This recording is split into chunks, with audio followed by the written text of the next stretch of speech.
with my wardrobe that I had not intended when I put the outfit on. That's happened Yeah. often, Because and you forget- sometimes in public. I tend to uncross my legs all the time. Oh, and it's I like, hear ya. Oh, wow.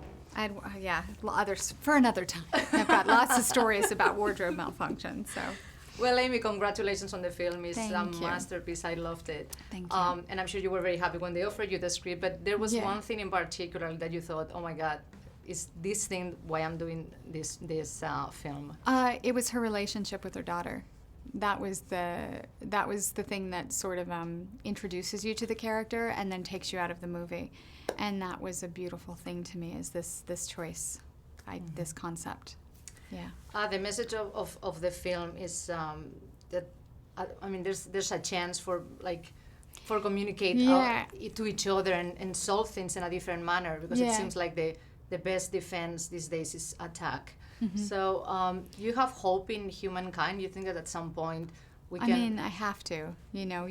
That's kind of what gets you forward. I think, now it's not just attack, physically, but it's also attack with words. I mean, we have candidates on Twitter kind of tearing each other down, and I think that's not good for anybody.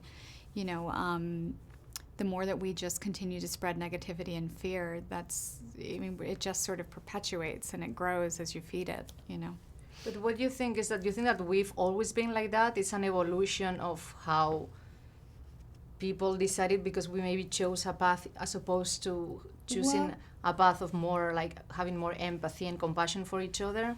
Why we ended up like this? I don't know. It's, I kind of think that the best way to judge where you're headed as a society is to look at the history. And we've gone through periods of like this before where there's been great conflict and it's brought about great change. So I can only hope that we don't have to get much worse before the great change starts to happen. But I think that, it's definitely made worse by all of the, all the fear and I feel the news media has got us all spinning out of control, and I feel a little out of control, so I'm sure everybody does. Were you the kind of kid that was always asking what are we doing here? Where are we going? What's the purpose of life? Or No, not really. No, I mean, I cared about those, but I was definitely more of a journeyman. I enjoyed the process of getting somewhere. I enjoy, I'm definitely driven by purpose, but I'm not so focused on some agenda that I'm missing out on sort of the small steps along the way. I think whenever in my life I've gotten so caught up about a destination or something I'm trying to achieve, it just takes away from everything, all of the moments along the way.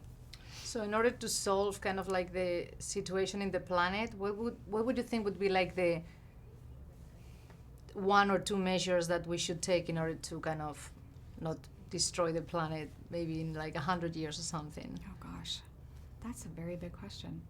Alternative fuel sources. That would be a good start. I don't know, compassion. Kind of figuring out a way to tap into compassion and working together to find solutions.